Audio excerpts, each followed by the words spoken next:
Perfetto. Okay. So you started to play when you were a child, is that correct? Yes, I started to play at the age of 4. How did you get interested in music when you were so young? I saw a drummer play on television. In Austria, there was a television show once a week on a Sunday evening. It was a half an hour program of American and English music on Austrian television. And I saw a drummer play on TV. And I was very impressed because he was the only guy in the band who was sitting down. Everybody else had to stand and play. And I thought he was somewhat special and had a privilege to sit on stage. And he started the song with a big drum fill, and he seemed to be the boss of the band and seemed to be in charge and control. And I was intrigued, and I thought that the drums looked cool. And then a few days after that, I saw, because drums were on my radar after the TV show, I was looking out for drums, and then there was a band playing in my local village, and I walked up to the bandstand as the band was playing, and I walked straight up to the drum set. And I held on to the bass drum hoop from the front, as a 4-year-old, and I remember the volume and the power and the bass drum sound and the big drum set and the shiny chrome just really impressed me and touched me, and then I was hooked. It wasn't because you have other musicians in your family? No, not at all. No, not at all. My family, they're interested in music, and they all played a little bit. My mother was singing and played the piano, but only as a hobby musician. They none of them were professionals. So there was music in my house, but I was the only one who really got infected with the drum bug. And what were your music heroes when you were young? Not just drummers. Well, every kind of musician. When I was that age, drums were my focus. So if I saw an album with a drum set on it, I wanted it, So I didn't care what the music was like. I was only looking out for drums. So my early heroes were Ringo Starr and Buddy Rich, equally. Very different drummers. And I liked Ringo because he was in a huge band, and he played very commercial music, and he played very simple and very song-friendly. And I liked Buddy because he was a band leader and he was a virtuoso and super technical, but their drum sets looked very similar. They all had kind of 4-piece kits, both of them, and played very differently. So I liked the range and the panorama, from very simple commercial playing to really technical playing. And I liked both equally.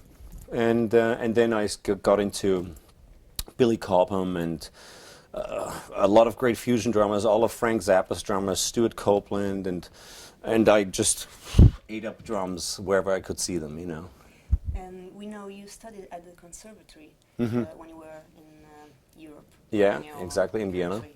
And is there still something in your drumming of your academic background? Yeah, for sure. I think, I started with a very classical training when I was 5 years old. I had a teacher. You played jazz music. And I played jazz, and I studied jazz at the conservatory, and I played big band and jazz and trio, quartet, quintet, and jazz combos for many years. And my background really is in jazz. Present as well. Yes, I still love jazz, and I think my approach to improvisation is very much jazz, and I like to work with motifs and themes in my playing. Also, when I solo, I always try to have an idea for a motif or a theme, and I elaborate on it, and I play variation, and I orchestrate it different ways. So it's a very classical approach to improvisation, So, and also when I play drums, I think of fast notes as long notes, which is a very classical way of doing it. So when I play a fast roll, I don't think about, many small fast notes. I think about one long note. So I think about... Just feel it. Yeah, exactly. The long note. Exactly. So I think more in long ties, and I think that's quite a classical, approach as well. Great. And you have played with many international artists. Did you catch something from their way of playing music or writing music? Absolutely. You know, I Did was. I know it's a strange question, but did you learn something from them? Of course, I learn from everybody. Sometimes really good and valuable things. Sometimes I learn what not to do from them. You know, Of course. so I learn from every musical experience and every personal experience. And of course, you know, I've worked with some people who are really inspiring to me musically, or also on a personal level. You know, just very inspiring people. Even if I didn't love their music so much, I thought that they were really driven people or very genuine people, and I learn, you know, still do from every experience, and I choose to work with certain people for those experiences. You know, this is very important to me, not just on the musical side, but also on the human side, and musically. You know, I've worked with some great people, and I still do. I'm very lucky to play with, you know, really amazing musicians sometimes who are all wonderful people, and there's always a lot of you know, things to learn from me, and I look out for those moments, and that's why I like to work with great players, because being a great musician is a testimony to your character. You know, it requires certain human characteristics to become a great musician. It requires discipline and determination and passion and intelligence and so on. So you know, when you see a great player, you know that these are interesting people. So I like to work with these interesting people. Thank you. And tell us something about your teaching experiences, or something about the next Big Drum Bonanza. Yes. For example, guests you're going to have. Yes, this year we'll have Glenn Sobel from Alice Cooper. I'll have Scott Pilgrim is an incredibly creative, you know, left field drummer, very, very inventive. We'll have Gergo Borlai from Hungary again. We'll have who else? Brian Fraser Moore from Madonna and Justin Timberlake, Aaron Spears, and myself. And we'll have a few more special guests who come in just for short, you know, meet and greets and roundtable discussions, like Jim Keltner. We'll have Joe Porcaro, Jeff Hamilton. So it'll be a really beautiful, you know, wide range of players, different styles, different musical backgrounds, different techniques. And I try to always provide the most, you know, broad spectrum of education at the Big Drum Bonanza. Different styles, different personalities, and I want the students to be able to sit with a world-class player and pick their brain, you know, one-on-one. So we also provide one-on-one lessons, group lessons, master classes, and performances. So it's a really, really fun camp. It's in a beautiful hotel in Los Angeles, not far from the beach. And I think it's really. It's a great experience. I think it's a really great experience. Yeah, it's the kind of For camp. the lucky ones. Exactly. It's the kind of drum camp that I always wanted to go to. You know, when I was younger, but it wasn't there. So I decided to start one myself. You know, I also do the Thomas Lang Drumming Boot Camp, which is a different thing. It's just me teaching. But for the Bonanza, I wanted to have it bigger and more teachers. Any plans about boot camps in Italy? I keep hearing this question, and I should organize another one. Maybe next year I can manage. I have a friend in Sardinia, Rafael Saini. He's a great player from Sardinia, and he's invited me many times to host a camp there. I've done one in Milano maybe 5 or 6 years ago, but there's a lot of demand for it, so I'll try to bring it back next year. Okay. And you're also a composer. Yes. Not just a drummer. I would like to know, how do you write your music? Where does it come from? Do you start from the rhythm lines or from the melodic lines? Usually the drums are last. Because I know you play other instruments. Yes, I play bass and I play piano.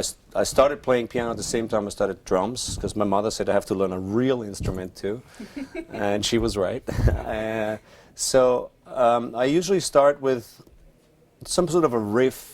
You know, a bass riff or a guitar riff. I play a little bit of guitar, but I usually write on the keyboard, and I start with riffs and chords to create a mood, and then if I find a cool chord, I can kind of imagine a beat. So you start from the melody, not Yeah. from the rhythm. Yeah, always. It's strange for a drummer. Yeah, maybe. the drums are the least important thing for me when I write. Only when it's kind of music for a drumming purpose, then I think about the drum parts. But usually when I write, yeah, the most important thing is the mood of the song, is the tempo, is a riff, and some melodies. And then I compose the complete piece before I even think about the drum parts. And sometimes when I add the drums, I program them usually first. And then when I start to record the real drums, sometimes those, you know, riffs change a little bit because I'm thinking, oh, I can change this, make it cool in a drum way. But I always start with a riff and a melody. Something in your career that you will never do again, you would never do again, and something you would do many times. Something I wouldn't do again, and something I would do, would continue to do. Well, you know, one thing I wouldn't do again is to choose working with people because of money. And something I would always do again is choose to work with people because of the music and because of the character of the people. Sometimes I made, a long time ago, not anymore, I made very bad decisions, you know, to start working with people where you think, ah, this is a good money gig, this is good work. And then, you know, you end up with people you don't like, or people who don't like you, and playing music that you don't like for too long. So, you know, I think it's really important to get your priorities right and choose, you know, sort of the human experience and the chemistry between people. Consider that to be the most important thing. On stage, you know, yes, of course, because you know you're only on stage for 2 hours, and the rest of the time you sit together on airplanes and buses and backstage and hotels. So you know, this is really, really important to have a great experience, to be with great people and people you like and people who like you.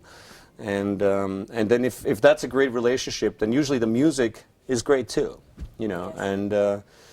And the business side of things is also important, of course, because this is a business, not just a hobby. So, but usually if it's great people, that also falls into place and works out okay. And so that's something I recommend, and it's something I want to, because, you know, I remember sitting somewhere on the road after 3 weeks of a tour thinking, oh, it's another 4 months with these guys, you know. So you have to be, you know, kind of focus on the important aspects. And other than that, most of my musical sort of projects and the writing is for certain purposes. Sometimes it's for, you know, commercials or for movies, or, you know, audio IDs and things like that for radio stations. So I do work in that world, writing strictly for a purpose.